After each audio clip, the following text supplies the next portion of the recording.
Subscribe now and press the bell icon. Never miss an update. नमस्कार साथियों, स्वागत करता हूं सभी का इस YouTube चैनल पर। दोस्तों, जैसा कि मैंने कुछ कमेंटों में पढ़ा है और मैं आप सभी को परिचित भी कराना चाहूँगा हमारे साथी श्री मोहन लाल जी से।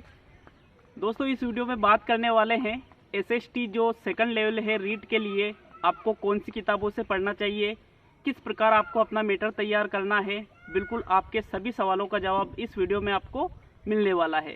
तो दोस्तों, बात करना चाहूँगा सबसे पहले कि आपको किस प्रकार से कौन कौन सी किताबें पढ़नी है, आगे बताने वाले हैं श्री मोहन लाल जी, क्योंकि इनको जो जीके का जो मैटर है वो बहुत ज़्यादा अच्छी तरह से इन्होंने डीपली अध्ययन कर रखा है। तो बिल्कुल आप इनकी भाषा में, इनकी लैंग्वेज में उस चीज़ को समझने का प्रयास करें कि कौन सी बुक आपके लिए बेस्ट है, कौन सी कैसे पढ़ना है।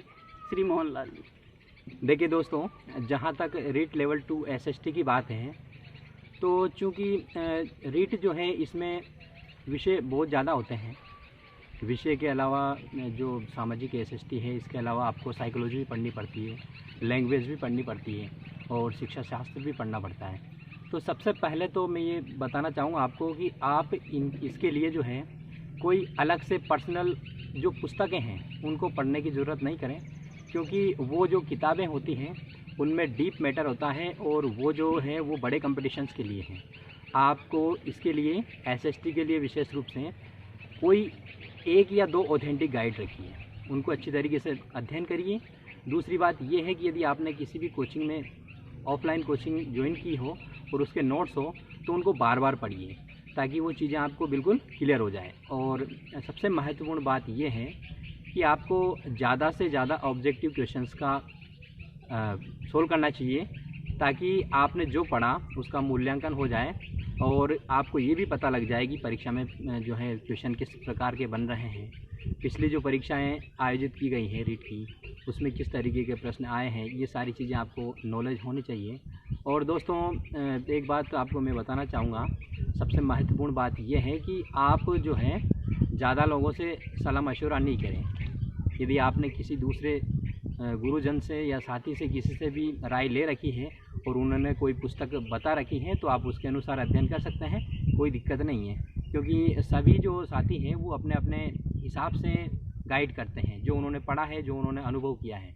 तो मैं तो यही बताना चाहूँगा कि यदि आप SST से किताबों की बात करें तो सबसे महत्वपूर्ण बात तो यह है कि पूरे सिलेबस की जो गाइड हैं, 1 गाइड या 2 गाइड रखिए, उसके आधार पर अध्ययन करिए। उसमें क्या है, आपका पूरा सिलेबस कवर हो जाता है। सर, एक बात और ये कहना चाहूँगा कि जैसे आपके 12 यूनिट है, SST में 60 प्रश्न आते हैं, तो उन 12 यूनिटों में जैसे 12 यूनिट है, प्रत्येक यूनिट से आपके 5-5 प्रश्न हैं।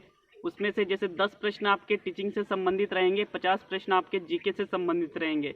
तो जैसा कि आप सभी ने सिलेबस तो देख ही रखा होगा, लेकिन फिर भी मैं सर से एक सवाल पूछूंगा कि आपके दृष्टिकोण से जो सबसे अच्छी पुस्तक, कि हाँ भाई इस पुस्तक से अगर तैयारी करें तो हमारा जो स्कोर आए वो ऐसा स्कोर आ जाए कि अपना जो नंबर है अपना सिलेक्शन हो जाए, तो सर ऐसी कोई पुस्तक? जी बिल्कुल। देखिए, मैं पहले बता चुका हूँ कि गाइड है तो आपके पास 1 या 2 होने चाहिए और अपने सेल्फ नोट्स भी होने चाहिए, और नोट्स को इतनी बार पढ़ना चाहिए कि आपको मतलब हर उसकी लाइन याद हो जाए। और जहाँ तक गाइड की बात है, अलग से पुस्तकों की बात है, तो यहाँ आपको ये देखना है कि आपका कौन सा टॉपिक वीक है, या जो आपके पास में जो मैटर है, जो भी पुस्तकें हैं या आपके नोट्स हैं, उसमें क्या चीज़ कम है, किस चीज़ की कमी है, केवल उसी के लिए गाइड पढ़िए। और उसके लिए मैं आपको सलाह देना चाहूँगा, यदि आप इतिहास की बात करें, मान लो इतिहास में आपको लगता है कि इसमें मुझे और अध्ययन करना चाहिए, मेरा टॉपिक क्लियर नहीं हो पा रहा है, तो इसके लिए आप या तो किरण वाली गाइड ले आइए। किरण वाली गाइड मार्केट में मिल जाती है, उसमें से आप वही टॉपिक पढ़ें जो आपके सिलेबस में है। क्योंकि बड़ी गाइड है, सब्जेक्ट वाइज लाने से चक्कर ये पड़ता है कि अभ्यर्थी को पता नहीं होता है कि अपना सिलेबस में कौन सा पार्ट है। पूरी गाइड नहीं पढ़नी है। हाँ, कौन सा पार्ट है और कौन सा पार्ट नहीं है। तो आप सिलेबस का जो है अच्छी तरीके से अध्ययन करें और उसके बाद में जो है ये डिसाइड करें कि ये मेरा टॉपिक कमज़ोर है और ये मुझे इसमें से पढ़ना चाहिए। और जैसे सर भूगोल भी इनका आता है, राजस्थान का भी, भारत का भी, विश्व का भी भूगोल है सिलेबस में, तो उसके बारे में भी थोड़ा। जी बिल्कुल, बताऊं, इसके बारे में चर्चा करेंगे हम। जैसा कि इतिहास के लिए मैंने किरण वाली गाइड आपको बताई है, यदि आप इसको नहीं पढ़ना चाहें तो सबसे अच्छा आपको विकल्प बताता हूँ। NCERT का महेश बर्णवाल का जो है कलेक्शन आता है NCERT का, तो उसमें आपका इतिहास भी कवर होता है और उसमें ज्योग्राफी भी कवर होती है। अलग अलग पुस्तकें आती है, 6ठी से 12वीं तक का जो पुस्तकें चलती है NCERT में, उसका कलेक्शन है उसमें। तो उसमें राजनीति विज्ञान की भी आती है, पॉलिटी की भी, ज्योग्राफी की भी आती है, तो इनको आप उसमें से कवर कर सकते हैं। ध्यान रहे उसमें मैटर बहुत सारा है, आपको सब्जेक्ट की तैयारी करें तब पूरी किताब पढ़ें। बाय द वे आप सेकंड ग्रेड की तैयारी कर रहे हैं तो उसमें ज़्यादा टॉपिक होते हैं, फर्स्ट ग्रेड की तैयारी कर रहे हैं तो पूरा पुस्तक ही होती है उसमें। तो रीट में आप वही टॉपिक पढ़ें जो आपके सिलेबस में हैं, आपके टॉपिक जो इकाई यूनिट्स में दे रखे हैं उन्हीं का आप अध्ययन करें। हाँ, जैसा सर ने बताया है कि देखो आपने सिलेबस के अकॉर्डिंग, मान लो कि जैसे सर ने बताया है कि आपको ये गाइडें पढ़नी है, ये किताबें, तो आप अच्छे स्कोर कर सकते हो।